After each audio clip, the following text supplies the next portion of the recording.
ရွှေတွေစိန်တွေကိုလေဘာကြောင့်မဝတ်တင်တော့တယ်ဆိုတာကျမပြောပြမယ်ကျမကိုယ်တိုင်လည်းကြုံတွေ့ခဲ့ရတာပေါ့နော်မန္တလေးမြို့ရဲ့ရွှေဆိုင်တွေပေါ့နော်တချို့တွေကကြတော့ရွှေပေါ်မှာလိမ့်နေတချို့ကြတော့ငွေပေါ်မှာလိမ့်နေရွှေတွေစိန်တွေကိုအဲ့လိုလိမ့်ပြီးတော့ရောင်းနေတာဘလို့လိမ့်ပြီးရောင်းလဲဆိုတော့သူကပေါ်တင်ကိုလိမ်ပြီးရောင်းတာเนาะမျိုးလေကောင်မှာဆိုင်ကြီးကိုဖွင့်ပြီးတော့ပေါ်တင်လေးရောင်းတာအခုကျမတို့ကရွှေသွားလုပ်တယ်ရွှေနဲ့ပတ်သက်ပြီးလိမ်တာကြတော့ထားပါတော့အစိုးရပေါက်ဈေးဒီ360အပြင်ပေါက်ဈေးဒီ390 330ဟာတယ်เนาะအဲ့တော့သူက customer ကိုရှင်းပြတယ်အမကြီးဒီနေ့ရွှေအမှတ်တကယ်ဈေးကွက်ပေါက်ဈေးက390ဒါပေမဲ့အစိုးရပေါက်ဈေးဒီ360ဖြစ်တဲ့အတွက်ကျမတို့ကဖောက်ချဖွင့်ရင်ဝေစစ်ဆေးမှာကြောက်တဲ့အတွက်360နဲ့ပဲဖွင့်ရမယ်အမကြီးအဲ့တော့အမရဲ့အမဝယ်တာတစ်ချက်သားအမှန်တကယ်ရော့တက်ခါတော့နှစ်ပဲပဲပေးရတယ်ဒါပေမဲ့ကျမတို့ရွှေဈေးဟနေတဲ့330ငါးမူသားကိုကျမတို့ကအရော့တက်ခါမှာပေါင်းလိုက်မယ်ဒါပေမဲ့အမကတော့နှစ်ပဲပဲရွှေကတော့ဒီကဒီဈေးပဲဒါပေမဲ့အစိုးရကိုကျမတို့ကဒီလိုဖြစ်ဖွင့်ရမှာဖြစ်တဲ့အတွက်ကိုကျမအရော့တက်ခါကိုတော့ဟနေတဲ့10ပဲနဲ့တကယ်ပေးရတဲ့နှစ်ပဲ10ပဲဆိုပြီးပေါင်းလိုက်မယ်နော်ဆိုပြီးတော့မှပေါင်းပေးလိုက်တယ်ဝယ်တဲ့လူကတော့ဘလို့ပဲဖြစ်ဖြစ်အပြင်ပေါက်ဈေးနဲ့ပဲဝယ်ရတယ်။အော်အပြင်ပေါက်ဈေးနဲ့ပဲဟုတ်တယ်အရောတစ်ခါလည်းတကယ်ငါနှစ်ပဲပေးရဆိုဝယ်သွားလိုက်တယ်။ဒါပေမဲ့ပြန်ရောင်းတဲ့အချိန်ကျတော့ပြဿနာတက်တာပဲ။ဘာလို့ဆိုတော့သူတို့ဒီရောင်းထားသည့်အစိုးရဈေးအဲ့တော့ပြန်ဝယ်ရင်လည်းအစိုးရဈေးနဲ့ရွှေဈေးနဲ့ဟာနဲ့ရွှေဆိုင်တွေကစောက်ကျရောက်ပြီနော်။ရောင်းတော့ကလည်းကျမတို့ကအရောတစ်ခါကိုသူတို့ထည့်မပြောတော့ဘူး။ရောင်းတော့ကကျမတို့ဒီမှာလေ360အစိုးရဈေးနဲ့ရောင်းတာပြန်ဝယ်တော့အစိုးရဈေးနဲ့ပဲဝယ်မယ်ဆိုတဲ့ဟာမျိုးနဲ့ရွှေဘလောက်ဝယ်မမြတ်ဘူးဆိုတာအဲ့လိုမျိုးနားမလဲတဲ့လူတွေပြိုင်မငင်းနိုင်တဲ့လူတွေကြတော့အဲ့ဒီမှာရှုံးကြတာပဲနောက်တစ်ချက်ကစိတ်ကိစ္စစိတ်နေမှာဘယ်လိုလုပ်လဲဆိုတော့စိတ်နေကိုကြတော့သူတို့ဘယ်လိုလုပ်လဲကျမတို့300နဲ့ပစ္စည်းတစ်ခုကိုလုပ်လိုက်မယ်300ဆိုရင်အစိုးရကိုအခွန်10သိန်းဆောင်ရမယ်အဲ့တော့သူတို့က customer ကိုပြောပြတယ်အမကြီးဒါကိုလုပ်သွားမယ်ဆိုရင်300လို့ညီမလေးတို့ကရေးပေးလိုက်မယ်ဆိုရင်အမဒီအခွန်10သိန်းတောင်ဆောင်ရမှာအဲ့တော့ကျမတို့300တလုံးဖျောက်လိုက်မယ်အဲ့300တလုံးဖျောက်တဲ့အတွက်အောက်ကငွေအမောက်ရဲ့အောက်မှာကြည့်လို့ရရင်เนาะဘောက်ချာတွေပြန်ရှာလို့ရရင်เนาะ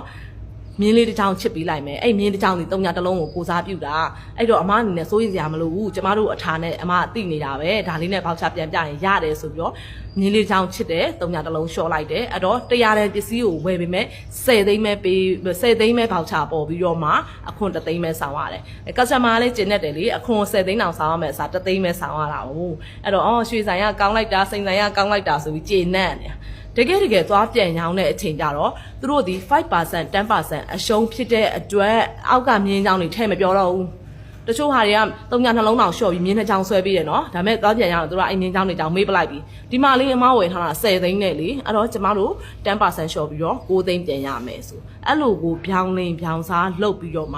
လုပ်နေတဲ့ရွှေဆိုင်စိန်ဆိုင်တွေဒီအများကြီးပဲရန်ကိုနာမည်ကြီးရဲ့ရွှေဆိုင်တစ်ဆိုင်ရဲ့ဂျင်းကိုပြောပြမယ်တိလားဘိုင်နေတက်ပြောဖို့လဲလုံးဝမကြတို့တော်သူများရဲ့ဂုံတိတ်ခါကိုထောက်ထားလို့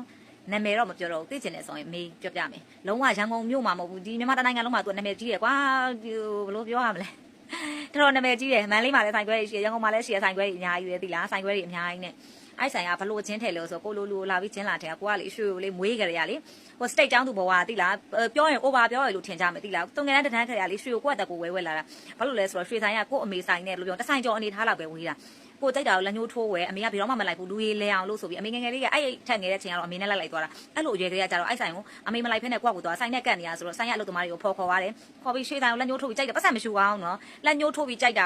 ဝဲပြီးအန်နီကိုရွှေဆိုင်ပိုင်ရှင်အန်နီကိုတော့ခိုင်းပြီးကိုကြိုက်တာကိုယူလာတာပတ်စံကိုကြိုက်တဲ့အချိန်ပြီးအဲ့လိုငဲငယ်လေးကရွှေကိုအဲ့လိုကျွမ်းကျင်လာတဲ့သူလေနော်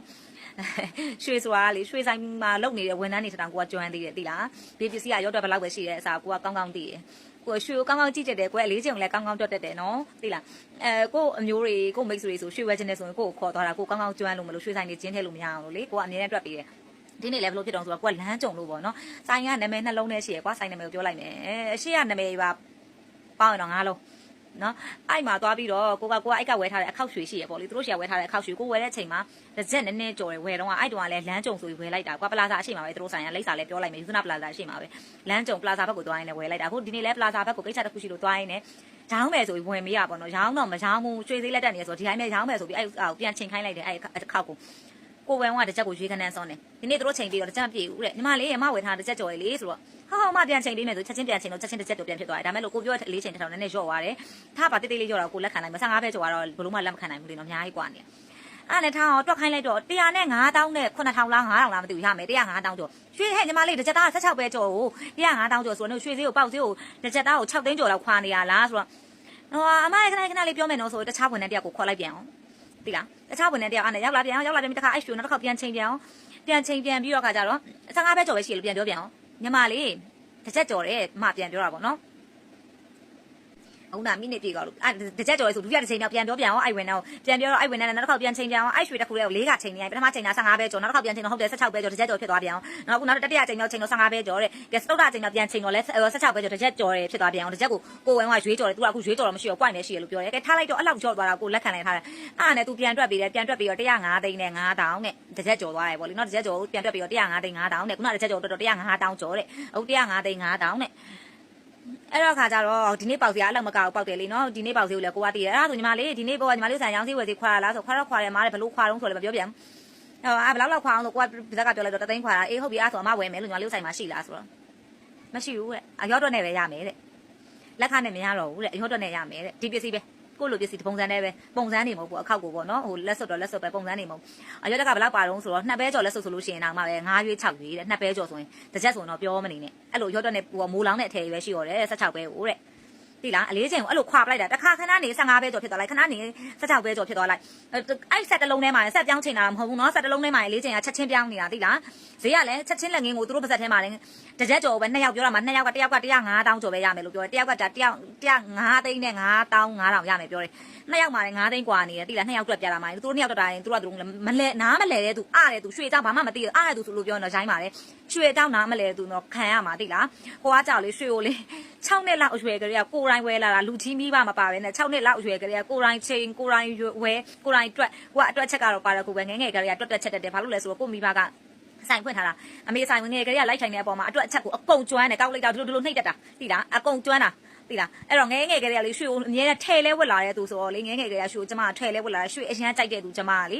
ရွှေဆောင်သွားပြီးလက်ညှိုးထိုးပြီးထဲလဲဝက်တာတစ်ခါကျအမေတော်မပြောနဲ့ငယ်ငယ်ရွယ်နဲ့တစ်ခါကျအမေတော်မပြောနဲ့လက်ညှိုးထိုးပြီးသွားယူလာတာယူလာပြီးမှအမေနောက်ကလိုက်ရှင်းမယ်အဲ့လိုပုံစံနဲ့နေလာတဲ့သူသိလားအဲ့လိုဝယ်လာတဲ့သူရွှေကိုအဲ့လိုကျွမ်းနေတဲ့ကျမကိုပါလာပြီးဂျင်းလာထဲသိလားစိုင်းနာမည်ကိုလည်းပြောရဲတယ်နော်လောက်ကြံလီဆယ်ကြီးပြောထားတာမဟုတ်တဲ့အတွက်ဘသူ့မှမကြောက်ဘူးသိလားနော်